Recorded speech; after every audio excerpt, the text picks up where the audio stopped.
So guys, first time ko lang mag-vlog sa cellphone ng mama.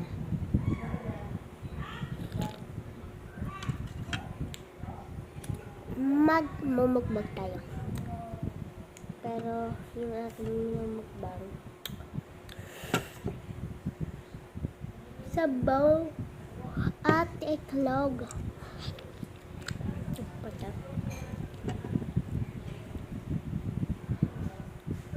Hindi ko lang nahig yun.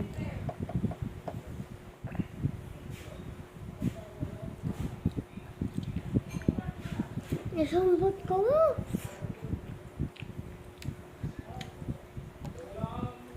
Dapat, doon mo na yan. Para